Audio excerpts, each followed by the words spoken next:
Papa, regarde. Comment tu t'appelles? Sophie. Je m'appelle Matthew Collins et j'ai 60 ans aujourd'hui. Cette histoire s'est déroulée il y a 12 ans, par une veille de Noël enneigée qui a appris à ma fille et à moi que les plus beaux cadeaux que l'on puisse offrir n'ont rien à voir avec ce qui est emballé sous le sapin. J'avais alors 48 ans, père célibataire élevant seul ma fille Lily, âgée de 9 ans. Ma femme Rachel était morte 3 ans plus tôt d'une affection cardiaque soudaine à laquelle personne ne s'attendait. Un matin elle riait encore avec nous au petit déjeuner, le suivant elle n'était plus là, nous laissant, Lily et moi, devoir réinventer une famille à 2 au lieu de 3. Ces premières années de deuil et d'adaptation avaient été terribles. Mais à la veille de Noël cette année-là, Lily et moi avions trouvé notre rythme.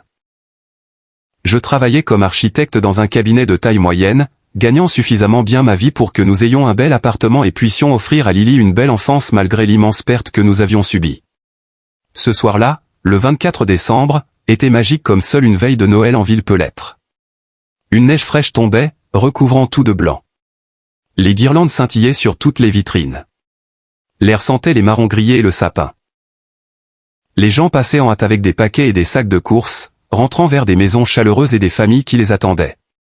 Lily et moi avions passé l'après-midi à respecter notre tradition annuelle de la veille de Noël, des achats de dernière minute pour les petits cadeaux des chaussettes, un chocolat chaud dans notre café préféré et une promenade dans les rues décorées du centre-ville pour admirer les vitrines de Noël. Lily portait son manteau rouge d'hiver et son écharpe blanche, ses cheveux bruns bouclés parsemés de flocons de neige, son visage rayonnant de l'excitation que seuls les enfants ressentent la veille de Noël. Nous retournions vers notre voiture, mes bras chargés de sacs de courses remplis des petits trésors que nous avions achetés, quand Lily s'est soudain arrêtée. « Papa, regarde. » J'ai suivi son regard. À une vingtaine de mètres devant nous, assise par terre près d'une vitrine, partiellement abritée de la neige par l'auvent du magasin, il y avait une fille. Elle semblait avoir 12 ou 13 ans, avec des cheveux blonds qui avaient besoin d'un lavage et des vêtements trop légers pour le froid hivernal. À côté d'elle se trouvait un panier en osier recouvert d'un tissu et une petite pancarte faite maison qui disait « Pain frais $3 ». La fille n'interpellait pas activement les passants. Elle était simplement assise là, les genoux contre la poitrine, regardant les gens défiler sans la voir.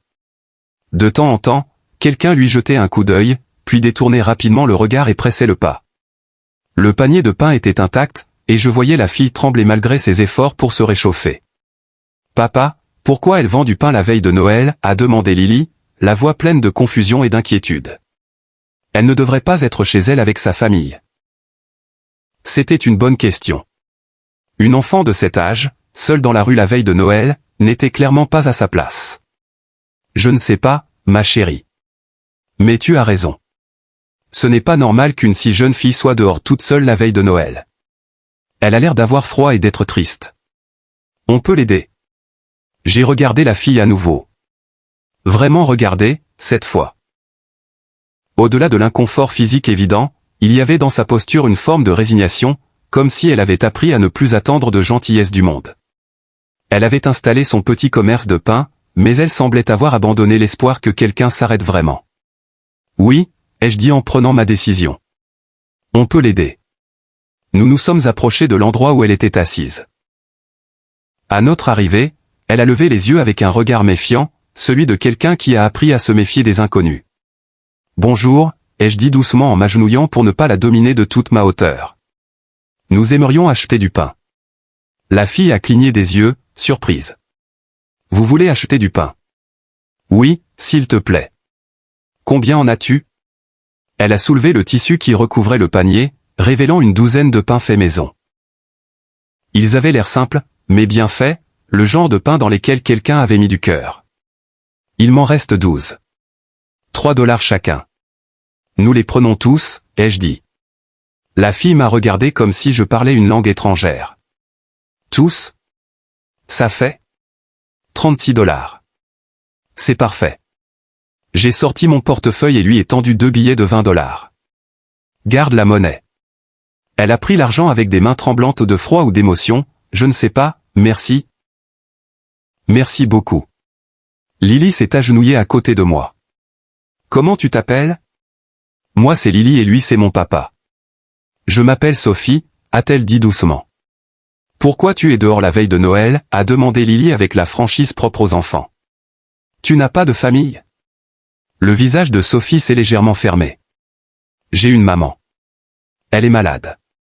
On a besoin d'argent pour les médicaments et le loyer. Je fais du pain et je le vends pour aider. Où est ta maman maintenant, ai-je demandé doucement. À la maison, dans notre chambre. Elle est trop malade pour sortir. Votre chambre? Vous vivez dans une maison de chambre? Sophie a hoché la tête. Dans la rue Parkside. C'est tout ce qu'on peut se permettre. Maman travaillait à 2 emplois avant, mais elle est tombée vraiment malade il y a quelques mois et elle ne peut plus travailler. On est en retard pour le loyer. Le propriétaire a dit que si on ne paye pas demain, on devra partir. Mon cœur s'est serré. Une enfant d'environ 12 ans, forcée de subvenir aux besoins de sa mère malade en vendant du pain dans la rue la veille de Noël. Pendant que la plupart des enfants de son âge étaient chez eux à attendre des cadeaux et des fêtes, elle était assise dans la neige, essayant désespérément de gagner de quoi garder un toit au-dessus de leur tête. « Sophie, il te faut combien pour le loyer ?» ai-je demandé. Elle a baissé les yeux. 8 cents. Mais aujourd'hui je n'ai fait que 23 $, même avec votre argent. Personne ne veut acheter du pain à une gamine dans la rue. Ils pensent que je mens ou que j'essaie de les arnaquer. J'ai fait un rapide calcul mental. 800 $, moins que ce que j'avais dépensé en cadeaux de Noël dont Lily et moi n'avions pas vraiment besoin. Moins que le prix de certains meubles de notre appartement. Une somme gérable pour moi, mais une montagne insurmontable pour cet enfant et sa mère malade. Sophie, j'aimerais vous aider, ta maman et toi. Est-ce que tu me laisserais faire? Elle m'a regardé avec un mélange de suspicion et d'espoir désespéré. Vous aider comment? J'aimerais payer votre loyer et m'assurer que ta maman et toi ayez de la nourriture et tout ce dont vous avez besoin. Je ne peux pas vous demander ça. C'est trop. Vous ne nous connaissez même pas. Tu n'as rien demandé. C'est moi qui propose. Et je ne vous connais peut-être pas, mais je sais que tu es une enfant qui essaie de s'occuper de sa mère malade en vendant du pain dans la neige la veille de Noël. Ça me dit tout ce que j'ai besoin de savoir. Sophie s'est mise à pleurer doucement, essuyant rapidement ses larmes. Pourquoi vous nous aideriez? Personne ne nous aide. Les gens me voient dans la rue et ils détournent le regard ou pensent que je mens. Ou ils me disent de trouver un vrai travail, comme si c'était facile. Lily a tendu la main et pris la main glacée de Sophie. Mon papa aide les gens. Il dit que c'est ce qu'il faut faire quand on peut, et nous on peut. J'ai regardé cette fille qu'on avait forcée à grandir trop vite, à porter des fardeaux qu'aucun enfant ne devrait porter. Sophie, est-ce que tu nous emmènerais là où vous vivez? J'aimerais rencontrer ta maman et m'assurer que vous avez tout ce qu'il vous faut. Elle a hésité, visiblement partagée entre la fierté et le désespoir. Finalement, le désespoir l'a emporté. D'accord, ce n'est pas loin, juste quelques rues. Nous avons marché dans les rues enneigées, Lily portant le panier de pain tandis que je portais nos sacs de course. Sophie nous a conduits jusqu'à un immeuble délabré dans la rue Parkside, exactement comme elle l'avait décrit. La maison de chambre avait connu des jours meilleurs, avec sa peinture écaillée et ses fenêtres fissurées, mais c'était un abri, mieux que rien. La chambre de Sophie était exactement cela, une petite pièce unique avec une plaque chauffante, un mini-frigo, un lit et pas grand-chose d'autre. Sa mère, qui s'appelait Grace, était allongée sous plusieurs couvertures fines, visiblement malade. Elle paraissait avoir une trentaine d'années, mais usée par les épreuves et la maladie. Quand nous sommes entrés, Grace a essayé de se redresser, l'inquiétude sur le visage. Sophie, qui sont ces gens? Ça va, maman. Il nous aide. Cet homme a acheté tout mon pain et veut nous aider pour le loyer. Les yeux de Grace se sont remplis de larmes. Je ne comprends pas. Pourquoi? Parce que votre fille est une jeune femme remarquable qui ne devrait pas avoir à vous entretenir toutes les deux en vendant du pain dans la neige, ai-je répondu doucement. Et parce que c'est la veille de Noël, et personne ne devrait faire face à une expulsion la veille de Noël. Au cours de l'heure suivante, j'ai appris leur histoire. Grace était une mère célibataire qui travaillait comme femme de ménage et employée de nuit dans une supérette pour subvenir aux besoins de Sophie. Puis elle avait développé une grave maladie auto-immune qui la clouait souvent au lit et l'empêchait de travailler. Elles avaient épuisé leurs maigres économies en frais médicaux. Grace avait fait une demande d'aide au handicap, mais la bureaucratie avançait lentement et elles étaient tombées dans les interstices. Sophie avait commencé à faire du pain grâce aux recettes que sa grand-mère lui avait apprises avant de mourir, et à le vendre dans la rue pour essayer de tenir le coup. Mais les ventes de pain couvraient rarement leurs besoins de base, et elles étaient constamment en retard, constamment en difficulté, constamment à un revers de la main de la rue. J'essaie d'apprendre à Sophie, a dit Grace en pleurant doucement. J'essaie de m'assurer qu'elle fasse ses devoirs. Mais parfois elle manque l'école pour s'occuper de moi ou pour vendre du pain. Je la laisse tomber en tant que mère. Vous ne la laissez pas tomber, ai-je répondu fermement. Vous faites tout ce que vous pouvez dans des circonstances impossibles, mais vous avez besoin d'aide, et il n'y a aucune honte à l'accepter. Ce soir-là, dans cette pièce froide, j'ai passé plusieurs coups de fil. J'ai appelé le propriétaire et payé leur loyer en retard plus 3 mois d'avance. J'ai appelé un médecin que je connaissais et pris rendez-vous pour Grace le lendemain de Noël. J'ai appelé une organisation d'aide sociale à laquelle j'avais déjà fait des dons et arrangé pour qu'ils aident Grace à naviguer dans le processus d'aide au handicap et à accéder à d'autres ressources. Puis Lily et moi sommes allés dans une épicerie encore ouverte et avons acheté de la vraie nourriture, pas seulement du pain et des nouilles instantanées. Nous avons acheté un petit radiateur pour leur pièce, des vêtements plus chauds pour Sophie et une couverture chaude pour Grace. Quand nous sommes revenus à la maison de chambre avec toutes ces provisions, Sophie et Grace ont regardé tout cela avec incrédulité. C'est trop, a murmuré Grace. On ne pourra jamais vous rembourser. Je ne vous demande pas de me rembourser. Je vous demande d'accepter l'aide quand vous en avez besoin et de la transmettre un jour quand vous le pourrez. Pourquoi, a demandé Sophie. Pourquoi vous faites tout ça? Les gens ne font pas ça pour des inconnus. J'ai réfléchi à la réponse. Il y a 3 ans, ma femme est morte subitement. Lily et moi étions dévastés. Nous avons dû reconstruire nos vies à partir du chagrin. Pendant cette période, des gens nous ont aidés. Les voisins apportaient des repas. Des amis gardaient Lily quand je n'y arrivais plus. Mon patron m'a accordé du temps sans poser de questions. Ces gestes de gentillesse ont rendu notre survie possible. Ceci, c'est moi qui transmets la gentillesse que nous avons reçue. Je me suis tourné vers Sophie. Et toi, Sophie, tu m'as rappelé quelque chose d'important. Tu as 12 ans, mais tu as pris la responsabilité de t'occuper de ta mère sans te plaindre. Tu as sacrifié ton enfance pour qu'elle ait des médicaments et de la nourriture. C'est héroïque, et les héros méritent du soutien. Cette nuit-là, Lily et moi sommes restés avec Sophie et Grace jusqu'à tard, nous assurant qu'elles avaient tout ce dont elles avaient besoin. Nous avons mangé de la soupe ensemble, réchauffée par le radiateur, et parlé de leurs espoirs pour l'avenir. Je veux être boulangère, a dit Sophie. Une vraie, avec une vraie boulangerie. J'adore faire du pain. Ça me donne l'impression de créer quelque chose de bon. Alors c'est ce que tu devrais faire, lui ai-je dit. Ton pain est excellent. Avec de la formation et du soutien, tu pourrais absolument diriger ta propre boulangerie un jour. Quand nous sommes enfin partis ce soir-là, Lily était inhabituellement silencieuse. Dans la voiture, elle s'est tournée vers moi les larmes aux yeux. Papa, Sophie n'a aucun cadeau de Noël. Elle n'a même pas de sapin. Je sais, ma chérie. Est-ce qu'on peut lui donner certains de mes cadeaux? J'en ai trop de toute façon. Je n'ai pas besoin de tout. Je l'ai regardé avec fierté et amour. C'est très généreux de ta part, Lily. Mais si on faisait quelque chose de encore mieux? Quoi? Et si on les invitait à passer Noël avec nous demain? On a plein de nourriture, plein de places et plein de cadeaux. On pourrait partager Noël avec elles. Le visage de Lily s'est illuminé. Vraiment, on peut? Le lendemain matin, Noël, je suis allé chercher Sophie et Grace et je les ai amenés chez nous. Grace était faible, mais elle a insisté pour venir, disant qu'elle ne pouvait pas laisser Sophie rater ça. Quand elles ont vu notre sapin de Noël et les cadeaux dessous, les yeux de Sophie se sont écarquillés. C'est magnifique, a-t-elle murmuré. Lily a immédiatement pris la main de Sophie. Viens, on va faire des cookies avant d'ouvrir les cadeaux. J'avais acheté des cadeaux supplémentaires la veille après avoir quitté leur chambre. Rien d'extravagant, mais des choses réfléchies, des vêtements chauds pour Sophie, des pyjamas confortables pour Grace, des livres et du matériel de dessin pour Sophie qui adorait dessiner, un journal pour Grace qui disait qu'elle écrivait autrefois.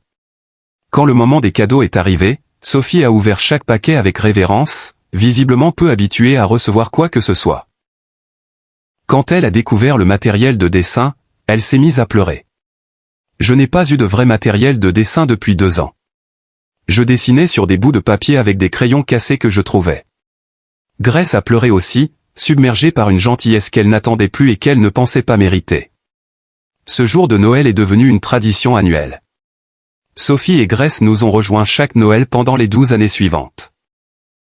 J'ai aidé Grace à obtenir enfin l'aide au handicap et je l'ai mise en contact avec de meilleurs soins médicaux. Son état s'est stabilisé suffisamment pour qu'elle puisse faire un travail à temps partiel à distance, complétant ses revenus d'invalidité. Sophie s'est épanouie avec cette stabilité. Elle est retournée régulièrement à l'école, a obtenu son diplôme de fin d'études secondaires avec mention et a intégré une école culinaire grâce à une bourse pour laquelle je l'avais aidée à postuler. Elle s'est spécialisée en boulangerie et pâtisserie, sans jamais oublier son rêve d'ouvrir sa propre boulangerie. L'année dernière, à 24 ans, Sophie a ouvert, Grace et Sophie, une boulangerie portant leurs 2 noms. C'est une petite entreprise florissante qui emploie plusieurs jeunes issus de milieux difficiles, leur offrant des opportunités dont Sophie se souvient avoir manqué. Elle y propose toujours le même pain simple qu'elle vendait dans la rue cette veille de Noël. Il est devenu un article phare appelé « Pain de la veille de Noël », et tous les bénéfices de sa vente vont à des organisations locales aidant les familles sans abri et les mères célibataires.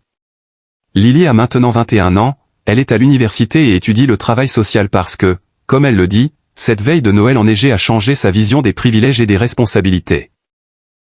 Elle fait du bénévolat à la boulangerie de Sophie le week-end et a lancé un programme reliant des étudiants en cuisine à des familles en besoin alimentaire. La santé de Grace s'est stabilisée, même si elle ne sera jamais complètement guérie. Elle travaille à mi-temps à la boulangerie de Sophie, gérant la comptabilité et accueillant les clients. Elle raconte à tous ceux qui veulent l'entendre l'histoire de l'homme et de la petite fille qui les ont sauvés la veille de Noël, qui ont vu sa fille non pas comme une gamine des rues à ignorer, mais comme une personne digne d'aide. Nous étions invisibles, m'a-t-elle dit récemment. Les gens passaient devant Sophie cette nuit-là comme si elle n'existait pas. Mais toi et Lily vous êtes arrêtés. Vous l'avez vue. Et ça a tout changé. Elle a raison. Nous l'avons vue. Ou plutôt, Lily l'a vue la première et a posé la question qui a changé plusieurs vies. Papa, pourquoi elle vend du pain la veille de Noël? Cette simple question, posée avec la préoccupation et la compassion d'une enfant, a conduit à tout ce qui a suivi. Elle m'a rappelé que remarquer compte, que poser des questions compte, que se soucier des inconnus compte. Je pense souvent à ce qui se serait passé si nous étions passés devant Sophie cette nuit-là comme tout le monde l'avait fait. Elle et Grace auraient été expulsées le jour de Noël. Elles auraient fini dans un refuge ou dans la rue. L'éducation de Sophie aurait été encore plus perturbée.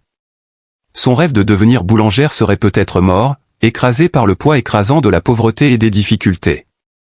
Au lieu de cela, parce qu'une fillette de 9 ans a posé une question et qu'un père a choisi d'agir en réponse, 2 vies ont été transformées. Sophie a pu poursuivre ses rêves. Grace a obtenu les soins médicaux et le soutien dont elle avait besoin. Elles ont toutes les deux trouvé la stabilité, l'espoir et la certitude que la gentillesse existe même quand on a cessé d'y croire. Mais cela nous a transformés aussi. Lily a appris que le privilège implique des responsabilités, que nous sommes tous connectés, que de petits actes de compassion peuvent avoir des impacts énormes. Elle a appris à remarquer les gens que les autres ignorent, à poser les questions que les autres n'envisagent pas, à se soucier des inconnus que les autres écartent. Et moi, j'ai appris que la meilleure façon d'honorer la mémoire de Rachel n'était pas de protéger Lily des difficultés du monde, mais de lui apprendre à s'y engager avec compassion. Rachel avait été la personne la plus généreuse que j'ai jamais connue. Toujours à remarquer ceux qui avaient besoin d'aide, toujours à trouver des moyens d'assister. Aider Sophie et Grace était exactement ce que Rachel aurait fait sans hésiter. Et en le faisant, je me suis senti plus proche de son souvenir que je ne l'avais été depuis des années. Aujourd'hui, 12 ans plus tard, la veille de Noël reste spéciale pour nous tous. Sophie ferme la boulangerie tôt ce jour-là et prépare son pain de la veille de Noël pour le distribuer gratuitement aux gens dans la rue, se souvenant de ce que cela faisait d'être la fille assise dans la neige avec un panier de pain que personne ne voulait. Lily fait du bénévolat avec elle. Et souvent je les rejoins. Nous cherchons tous les gens invisibles que les autres ignorent. Parfois nous trouvons des enfants comme Sophie autrefois. Parfois des familles comme Sophie et Grace l'étaient. Parfois simplement des personnes seules qui ont besoin de savoir que quelqu'un les voit, que quelqu'un se soucie d'elles. Cette veille de Noël, nous 4 Lily, Sophie, Grace et moi passerons la soirée ensemble comme toujours, partageant un repas et nous souvenant de cette nuit enneigée il y a 12 ans où une petite fille a posé une question qui a tout changé. Papa, Pourquoi elle vend du pain la veille de Noël? Parce qu'elle était désespérée. Parce qu'elle essayait de sauver sa mère. Parce qu'elle était courageuse, ingénieuse et héroïque d'une manière dont la plupart des adultes n'ont jamais à l'être. Et qu'ai-je fait? Je me suis arrêté. J'ai écouté. J'ai aidé. Non pas parce que j'étais particulièrement vertueux ou exceptionnel, mais parce que ma fille a posé une question qui exigeait une réponse au-delà des mots, une réponse qui demandait des actes. C'est la leçon de cette veille de Noël, remarquer compte, les questions comptent, se soucier des inconnus peut transformer des vies de façon qu'on n'imagine pas. Sophie n'était pas invisible cette nuit-là. Elle était simplement non vue par des gens qui avaient appris à détourner le regard de la souffrance. Mais Lily, avec les yeux clairs de l'enfance, l'a vue, et une fois vue, vraiment vue, Sophie ne pouvait plus être ignorée. C'est ce qui a tout changé. Pas l'argent, même s'il a certainement aidé. Pas les cadeaux, ni les soins médicaux, ni les contacts, même si tout cela importait. Ce qui a tout changé, c'est d'être vu, d'être valorisé, d'être aidé par des actes qui disaient « ta vie compte, tes luttes ne sont pas invisibles, quelqu'un se soucie de toi ». C'est le cadeau que nous avons offert à Sophie et Grace cette veille de Noël.